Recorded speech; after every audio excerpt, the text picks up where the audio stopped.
Halo, kembali lagi di Ruang Ngobrol RTV. Iya, nyari gambarnya RTV. Max. Ultraman Max. Sama ini ada siapa satunya? Xenon. Nah, aku Ultraman Max ini setelah Nexus ya. Ya. Setelah Nexus dan secara bentuk masih 11-12. Ornamen tengahnya. Armor tempelan. Ornamen tengahnya. Nah, Max ini upaya mengembalikan Ultraman ke anak-anak. Ya, itu dia. Ke anak-anak karena setelah Nexus yang dewasa sekali bisa dianggap kemudian menurunkan rating. Lalu kemudian Max mencoba untuk mengembalikan lagi ke anak-anak gitu. Iya, sebenarnya kita juga bukan berarti ya koreksi ada dari penonton bahwa sebenarnya ratingnya Nexus turun karena jam tayangnya dipindah ke anak-anak. Salah satunya lagi. itu. Tapi sebenarnya secara kitoh atau secara asal Ultraman itu memang bagusnya untuk anak-anak. Benar, karena gimana raksasa, terus marketnya banyak dan sebagainya, sebagaimana Super Sentai itu juga nggak bisa belok ke dewasa, karena trope-nya udah beneran buat anak-anak. Sedangkan Kamen Rider bisa belok kemana-mana. Karena trope-nya bisa dibelok-belokin gitu. Pun begitu, secara serial tetap anak-anak. Benar. Kalau pindah platform kayak Amazon Prime bisa lah. Nah, masalahnya kemarin tuh si Nexus tuh habis filmnya The Next, Ultraman The Next, terus Nexusnya sama-sama dewasa semua. Benar. Jadi maraton gitu loh. Jadi ya udah. Dan Max ini kemudian yang menjadi gerbang menuju Ultraman Next Mebius dulu. Mebius dulu ya. Karena di sini tuh cameo-nya juga banyak. Betul. Tapi cameo doang. Kalau Mebius beneran mendatangkan orangnya sebagai nyambungkan sama mitologi yang dulu. Ceritanya juga sederhana. Kalau Max tuh ya mungkin secara bukan tampilan, cerita tuh passable sih, tapi Suburaya tuh kayak kita mau kembali ke yang dulu, kan ada color timer lagi kan gitu, terus ya udah deh kita jadikan mungkin ya Max ini sebagai ajang nostalgia gitu loh, untuk karena hampir semua kebanyakan ya villain kaiju-kaijunya tuh yang dulu ada antlernya Hayata, ada King, ada Metron, Alien Metron. Berbeda dengan Nexus yang menghadirkan kebaruan sekali, Max tuh mengembalikan elemen-elemen Showa, tapi dengan tanpa harus kita ngerti. Iya. Jadi anak-anak nonton langsung jebret gitu loh. Jadi semua orang nonton Max bisa. Tanpa kita terbebani macam-macam. Tapi kalau nonton Ultraman dari awal, nah di situ tuh cameo-nya macam-macam. Termasuk Slugger-nya juga. Slugger. Ada banyak lagi. Ya. Dan bentuknya kan gini tuh kan. Dan matanya kayak mata Seven kan? Benar, matanya Max tuh kayak mata Seven. Matanya kayak mata Seperti Seven. halnya Taro, Leo itu mata-mata pipih lah. Nah, cembung. Yang paling sering beredar tuh meme-nya itu adalah yang ketika dia gini. Karena dia kok nggak keluar. Lupa cara bertarung. Gimana ya? Nah, kemudian orang-orang jadi berpikir Max itu adalah Ultraman yang banyol. Enggak juga sebenarnya. Iya, ada episode yang seperti itu. Ya, tapi tujuannya bukan komedik. Secara keseluruhan Max tuh ya udah Ultraman aja. Mungkin padanannya kayak Neos ya. Ya begitu gitu. Ya begitu aja, tidak. Cuman Neos kan nggak ada kontribusi selain Seven Tuan, nggak ada kontribusi monster-monster lama. Dan Mas, aku tuh lupa ya. Ada benang merah cerita panjangnya nggak sih? Aku juga nggak bisa inget ya. Kalau kayak 3 Daina Gaya itu kan semuanya dari awal udah jelas. Sama Cosmos itu kan semuanya jelas ya. Kalau Max tuh aku nggak begitu inget ada cerita yang menyambungkan kayak ini, jadi beneran episode dikit aja gitu loh. Iya, kayaknya ya adegan-adegan yang dia pernah dipasung terus mati, terus kemudian di 2 atau 1 episode terakhir tuh dia jadi gede banget si Max-nya karena musuhnya juga besar sekali gitu. Jadi kota-kotanya tuh semata kaki, literally mata kaki. Ada yang bilang Max tuh sebenarnya OP. Tapi memang perlakuannya agak biasa. Nah, homage-nya ke serial lama itu memang dipertahankan. Kayak episodenya paling aku ingat tuh episodenya sama Ultraman Metron.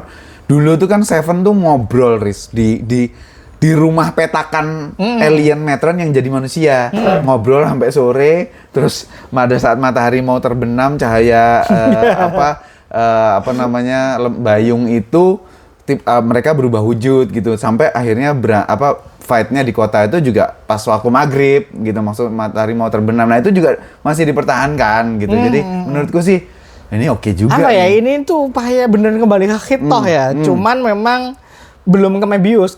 Kemudian sepertinya orang-orang suka gitu dengan kembalinya Cash, kembalinya terus pasukan yang kita tahu berseragam. Pasukannya tuh gitu. Namanya DASH. DASH. Defense Action Squad. Anunya cukup oke kok. Apa sih? Tapi emang ini terlihat anak-anak sekali sih. Terlihat beneran cocok buat anak-anak sih kostumnya itu. Mereka punya topi juga. Warna-warni ini kan cosplayable ya. Cosplayable. Cuman emang merah putih itu jadi standar banget gitu. Ya kan Jepang. Jepang Maksudku, biasanya memang. Kalau kita ngebandingin sama sebelum-sebelumnya yang secara seragam itu makin kesini tuh makin beneran kayak seragam. Iya. Bukan cosplay ya. 3 tuh kayak military gitu kan. Ini tuh beneran kayak yang dulu kan memang beneran kayak seragam cosplay kan. Iya. Itu kayaknya memang gitu homage itu. Nah, itu semua yang membuat kemudian Mebius datang. Mebius dengan segalanya itu menurutku terima kasih kepada Max sih karena bukain jalannya. Homage-nya itu berhasil karena aku merasa Suburaya juga apakah kalau kita kembali kayak dulu tuh masih ada yang mau nonton masih ya? Masih ada yang terima nggak ya? Makanya ternyata, mereka nyoba formula Nexus, formula Next itu kan juga upaya untuk membuat audiens baru ya. Betul. Atau bukan meremajakan, mendewasakan audiens lama gitu. Nah, selain itu hal-hal yang disukai dari Ultraman seperti gaya kan ada counterpart ya, ada bukan Agul. counterpart, ada temannya. Nah, di sini juga dikasih gitu. Xenon. Yang katanya sih mentornya lebih hebat, tapi munculnya cuma 1 atau 2 episode gitu. Cuman dia presence-nya gede. Presence-nya gede. Tidak seperti Agul kan yang muncul terus gitu. Lalu kemudian sekali lagi di Mebius tuh disempurnakan dengan Hikari ya. Yang perannya jauh lebih gede gitu. Beneran Max tuh merasa, aku tidak akan bilang main-main. Betul. Lebih terasa seperti coba aja dulu deh ya. Secara episode juga 39 dengan 1 spesial tuh terhitung nggak sedikit juga sih. Maksudnya untuk Ultraman itu ya oke-oke aja gitu. Nah yang menarik sih pasukannya itu ada 1 yang cewek android kan. Ini ada Pak Hayata nih. Iya. Ya kan komandannya beliau. Ini yang tengah lalu kan siapa tuh Mas? nih. Yang Seven Mas? Oh iya. Ada kan? Dan Moroboshi muncul. Ada kan muncul. Betul. Kocak pula munculnya. Ya, senyum-senyum gitu. Betul. Dia. Jadi kenapa androidnya ini? Ya sebetulnya kan kayak sebelum-sebelumnya Android itu kalau di Tokusatsu kan robot. Bentuknya tuh robot gitu. Nah, ini tuh benar-benar orang yang cewek yang tanpa ekspresi. Tapi nantinya dia mulai menjadi sedikit lebih humanis gitu. Jadi menurutku sih menarik, tapi sekali lagi ya, ini tuh bukan hal yang punya kedalaman secara karakter, secara cerita, secara konsep tuh nggak kedalaman yang seperti itu. Cuman memang secara tampilan kayaknya seperti yang Daris bilang tadi teman-teman, Suburaya juga nggak main-main secara tampilan gitu. Meskipun monsternya daur ulang ya, bukan daur ulang. Tapi emang datengin dari yang lama. Ya, tapi gitu. diremajain Mas. Jadi betul. Lebih enak dilihat. Betul. Monsternya Ultraman yang Baragorn yang kalau di Shin Ultraman dia nembak listrik terus sama Ultraman cuman di gitu. Nah, itu tuh dimunculin juga di sini gitu. Cuman desainnya agak dimodifikasi sedikit aja di tanduknya gitu. Terus ada lagi upgrade-nya. Ya. Ini beneran Max Galaxy. Ini bracelet. Apa ya? Ini yang kayak Mebius, Mas. Nanti dipakai lagi sama Hikari dikasih ke si Mebius kan gitu. Nah, jadi agak aksen emas gitu. Ya. Nah, Riz, cuman aku dulu nonton Max ini bener-bener cukup lompat-lompat karena pada saat aku dikasih materinya VCD-nya sama temanku, dia juga sekalian ngasih Mebius. Oh. Jadi aku nggak bisa menolak ke hingar-bingaran Mebius. Ya. Jadi aku salah sih. Iya, jadi guys, nih kamu harus nonton nih yang ini nostalgia yang Mebius terhubung sama yang 6 Ultraman bersaudara, siapa yang nggak kepincut? Langsung gitu. belok ke situ ya. Tapi aku pun nontonnya kan setelah kita mau mereview kan aku juga baru-baru mau nonton karena buatku Max tuh passable juga gitu. Iya. Soalnya dia tuh dihapit dari Nexus yang sebagai orang dewasa aku suka. Iya, betul. Dan Mebius yang membangkitkan kembali nostalgia. Iya, betul. Nah, Max tuh bener kayak apa sih lo gitu. Iya. Dia sekali lagi nggak jelek sama sekali, tapi dia ada di antara dua hal yang oke ini. Tempatnya gitu. emang kasihan sih Max tuh. Betul. Sayang sekali sih, sayang sekali. Nah, di luar itu tokoh utamanya juga ya bukan yang hero yang gimana-gimana juga sih. Ya ini tuh something ultra series yang checklist downright semua sebenarnya, cuman tadi tempatnya aja. Checklist downright aja, cuman masalahnya nggak gitu spesial juga sih. Maksudnya nggak gitu spesial. Secara upgrade dia juga punya upgrade form juga gitu, jadi ya. Buatku yang malah spesial tuh kan banyak hal lucunya di sini tuh, jadi fun to watch aja. Cuman emang nggak enak sekali di maraton.